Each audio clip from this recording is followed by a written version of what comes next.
Welcome to health CZO public health and community pharmacy عام عوام کی صحت کی دیکھ بھال اور ان کو ادویات مہیا کرنا۔ اس لیکچر میں پبلک ہیلتھ کیا ہوتی ہے یہ جاننے کی کوشش کریں گے اور کیسے عوام کی صحت اور ان سے جڑی ہوئی بیماریوں کو دیکھا اور کنٹرول کیا جا سکتا ہے اور اس میں کون سی بیماریاں شامل ہیں، یہ ساری ڈیٹیل اس لیکچر میں جاننے کی کوشش کریں گے۔ لیکن اس سے پہلے آپ سے گزارش ہے کہ اگر آپ چینل پر نیو ہیں تو جلدی سے چینل کو سبسکرائب کر لیں اور ویڈیو کو لازمی سے لائک کیا کریں۔ What is public health and community pharmacy? سب سے پہلے یہ جاننے کی کوشش کرتے ہیں کہ پبلک ہیلتھ اور کمیونٹی فارمیسی سے کیا مراد ہے، اور یہ جاننے کے لیے پہلے سلائیڈ کو ریڈ کرتے ہیں۔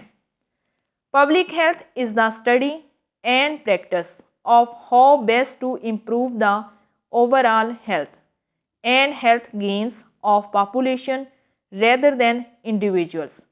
جیسا کہ نام سے ہی ظاہر ہے، پبلک ہیلتھ یعنی کہ عوام کی صحت، تو اس طرح سے یہاں پر ہمیں یہ بات بالکل واضح ہو چکی ہے کہ پبلک ہیلتھ کے اندر ہم کسی بھی انڈیویجول کی بات نہیں کریں گے، یعنی کہ کسی ایک فرد کی صحت کے متعلقہ یہ علم نہیں ہے، بلکہ جو پبلک ہیلتھ ہے وہ پاپولیشنز کے بارے میں علم حاصل کرنا ہے۔ کسی بھی شہر کی آبادی، کسی خاص علاقے کے اندر رہنے والے بہت سارے لوگ یا ملکی سطح پر اگر کوئی بیماری پیدا ہوتی ہے تو اس کے بارے میں جو مطالعہ کیا جاتا ہے اور بیماری کے اندر جو بھی تجربات وغیرہ کیے جاتے ہیں، جو بھی بیماریوں کی جانکاری کی جاتی ہے، ان سب کے بارے میں جو علم حاصل کیا جاتا ہے اس کو پبلک ہیلتھ کہتے ہیں۔ اس کے علاوہ بھی اگر بات کی جائے تو پبلک ہیلتھ کے اندر اور بھی بہت ساری چیزیں آتی ہیں، جیسے کہ عام عوام کی صحت کو بہتر کرنا، ان کے اندر امپروومنٹ لے کر آنا، کہ اگر کسی شخص کو اپنی صحت سے متعلقہ کوئی بھی سوالات کرنے ہیں تو ایسی صورت میں پبلک ہیلتھ کے اندر کام کرنے والے لوگ ان کی صحت کو بہتر کرنے میں اپنا کردار ادا کر سکتے ہیں۔ اینڈ ہیلتھ گینز، اب یہاں پر ہیلتھ گین سے کیا مراد ہے یہ جاننے کی کوشش کرتے ہیں۔ ہیلتھ گین سے یہ مراد ہے کسی ایک شخص یا پھر کل آبادی کی صحت میں بہتری کے لیے جو اقدام اٹھائے جاتے ہیں۔ اب یہ جو اقدام اٹھائے جاتے ہیں یہ اصل میں گورنمنٹ کا کام ہوتا ہے، یا پھر کوئی بھی NGO جس کے پاس بہت سارے وسائل ہوتے ہیں وہ یہ اقدام اٹھا سکتے ہیں۔ تو اس طرح سے یہ بھی پبلک ہیلتھ کا ہی حصہ ہوتا ہے۔ تو اب میرے خیال میں آپ کو یہ بات واضح ہو چکی ہے کہ پبلک ہیلتھ اصل میں کسی ایک شخص کی صحت سے متعلقہ نہیں ہوتی، بلکہ یہ پاپولیشنز کے بارے میں علم حاصل کرنا ہے۔ کسی بھی ملک کے اندر رہنے والے جو لوگ ہیں یا شہر کے اندر بسنے والی جتنی بھی آبادی ہے، یا پھر اس شہر کے کسی مخصوص علاقے کے اندر رہنے والے جو لوگ ہیں، ان کی صحت کو بہتر کرنا، ان کی صحت کی بہتری کے لیے اقدام اٹھانا اور ان سب چیزوں کا مطالعہ کرنا اور تجربات کرنا، یہ سب پبلک ہیلتھ کہلاتا ہے۔ اب ہم یہ جاننے کی کوشش کرتے ہیں کہ پبلک ہیلتھ کے اندر کون سے لوگ انوالو ہوتے ہیں، تو یہاں پر ہم بات کریں گے کمیونٹی فارمیسی کے اندر کام کرنے والے لوگ، کیونکہ ہم پبلک ہیلتھ کو کمیونٹی فارمیسی کے ساتھ ہی اسٹڈی کر رہے ہیں۔ تو اس حوالے سے یہاں پر فارماسسٹ ہی وہ شخص ہے جو کہ کمیونٹی فارمیسی کے اندر آتا ہے۔ Pharmacist can apply their pharmaceutical skills, knowledge and resources to promote these objectives with the aim of defining, addressing and monitoring the real health needs of the population۔ Community pharmacy کے اندر جو سب سے پہلے ہمارے پاس نیم آتے ہیں وہ ہے فارماسسٹ اور فارمیسی ٹیکنیشین۔ تو اس طرح سے جو فارماسسٹ ہوتا ہے وہ اپنی تمام تر ادویات سے جڑی ہوئی مہارتیں، اپنا علم، ان کو بروئے کار لاتے ہوئے عام عوام کی صحت کو بہتر بنا سکتا ہے۔ اگر اس کے علاوہ بات کی جائے تو فارماسسٹ کے پاس اگر کوئی ریسورسز ہیں، اس کے پاس کوئی ذرائع ہیں جہاں سے اس کو کوئی پیسہ آ رہا ہے، یا اس کے پاس بہترین قسم کے آلات ہیں، یا پھر اگر اس کے پاس ادویات موجود ہیں، تو ان ساری صورتوں کے اندر وہ عام عوام کی بہتری کے لیے ان سب چیزوں کو استعمال کر سکتا ہے، ان کے بارے میں جانکاری کر سکتا ہے۔ اس کے علاوہ وہ ان کے بارے میں دوسری جو مانیٹرنگ ہوتی ہے، یعنی کہ اگر کسی خاص قسم کے پرسن کو اگر انفارمیشن پرووائڈ کرنی ہے، یعنی کہ ملکی سطح پر اگر کوئی بات اٹھانی ہے، تو بھی ایسی صورت میں فارماسسٹ جو ہے وہ اپنی اس علاقے کے بارے میں تمام تر جو ضروریات ہیں وہ ساری جا کے کسی بھی شخص کو بتا سکتا ہے کہ اس علاقے کے اندر یہ والی بیماری ہے اور اس کو بہترین کرنے کے لیے اس کو مزید جو ہے وہ ریسورسز وغیرہ کی ضرورت ہے۔ Epidemiology and its control. اب ہم پبلک ہیلتھ کے اندر یہ جاننے کی کوشش کرتے ہیں کہ ہم اس کو کس طرح سے کنٹرول کر سکتے ہیں، اور اس کے علاوہ اس کے اندر مزید ہم کس طرح سے اسٹڈی کر سکتے ہیں۔ تو ایپیڈیمیولوجی اصل میں ہمارے پاس ایک یونانی زبان کا لفظ ہے جو کہ 3 الفاظ کا مجموعہ ہے۔ ایپی کا مطلب ہوتا ہے آن اور اپان، اور ڈیمی کا جو لفظ ہے یہ ڈیموس سے نکالا گیا ہے جس کے معنی ہیں پیپل یعنی کہ آبادی کے، اور لوگوس کا مطلب ہوتا ہے سائنس۔ تو اب میرے خیال میں آپ کو تھوڑا سا پتہ چل گیا ہے کہ ایپیڈیمیولوجی سے کیا مراد ہے، یعنی کہ عام جو عوام ہوتی ہے، عام جو لوگ ہوتے ہیں، ان کے بارے میں جو مطالعہ کیا جاتا ہے اس کو ہم ایپیڈیمیولوجی کہتے ہیں۔ یعنی کہ جو ایپیڈیمیولوجی ہے یہ طب کی ہی ایک شاخ ہے، یہ میڈیکل کا ہی ایک پارٹ ہے جو کہ کسی بھی علاقے، شہر اور ملک کی آبادی میں بیماری کے واقعات اور بیماریوں کی تقسیم کا جو مطالعہ کیا جاتا ہے اسی کو ہم ایپیڈیمیولوجی کہتے ہیں۔ تو اب ہم یہ جاننے کی کوشش کرتے ہیں کہ ایپیڈیمیولوجی اینڈ اٹس کنٹرول سے کیا مراد ہے۔ The study of nature, cause and control, and determinants of the frequency and distribution of disease, disability and death in human population is called epidemiology. Epidemiology میں اصل میں یہ مراد ہے کہ جب ہم عام عوام کی جو صحت ہے، اس کی جو بیماری ہے، اس کے بارے میں جو مطالعہ کرتے ہیں کہ آیا وہ بیماری قدرتی ہے یا پھر ماحول سے وہ بیماری پیدا ہوئی ہے، تب اس شخص کے اوپر جا کر وہ بیماری لگی ہے، اس کا کیا سورس ہے، یہ سارا ہم مطالعہ کرتے ہیں۔ اس بیماری کی کیا وجہ ہے، اس کا مطالعہ کیا جاتا ہے۔ وہ بیماری کس طرح سے کنٹرول کی جا سکتی ہے تاکہ مزید یہ بیماری نہ پھیلے، یہ بھی ایپیڈیمیولوجی کا حصہ ہے۔ اس کے علاوہ ڈٹرمنٹس آف دا فریکوینسی، کتنی شدت کے ساتھ وہ بیماری پھیل رہی ہے اور اس بیماری کی کس طرح سے تقسیم جاری ہے، یہ ساری چیزیں ایپیڈیمیولوجی کے اندر اسٹڈی کی جاتی ہیں۔ اینڈ ڈس ایبلٹی، کیا اس بیماری کی وجہ سے کوئی بھی شخص اپاہج ہو رہا ہے یا پھر اس بیماری کی وجہ سے اس شخص کی ڈیتھ ہو گئی ہے، اس کی موت واقع ہو گئی ہے، ان ساری چیزوں کے بارے میں جو مطالعہ کیا جاتا ہے اس کو ایپیڈیمیولوجی کہتے ہیں۔ ایک بار پھر سے اس کو ریوائز کرنے کی کوشش کرتے ہیں کہ ایپیڈیمیولوجی سے کیا مراد ہے۔ ایپیڈیمیولوجی اصل میں ایک یونانی زبان کا لفظ ہے جو کہ ایک سائنس ہے، اس کا نام ہے۔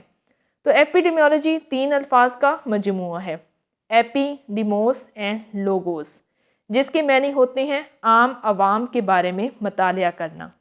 تو اس طرح سے ایپیڈیمیولوجی کے اندر ہم ان تمام بیماریوں کے بارے میں علم حاصل کرتے ہیں جو کہ کسی بھی خاص علاقے کے اندر پیدا ہو چکی ہوتی ہیں، ان کی نیچر کے بارے میں پڑھتے ہیں کہ اس بیماری کی وجہ کیا ہے، اس کی کاز پڑھتے ہیں کہ وہ بیماری کس وجہ سے ہوئی ہے، کیا بیکٹیریا ہے، وائرس ہے یا کوئی اور مائکرو آرگنزم ہے، اس بیماری کو کس طرح سے کنٹرول کیا جا سکتا ہے تاکہ باقی عوام کو وہ بیماری نہ لگے۔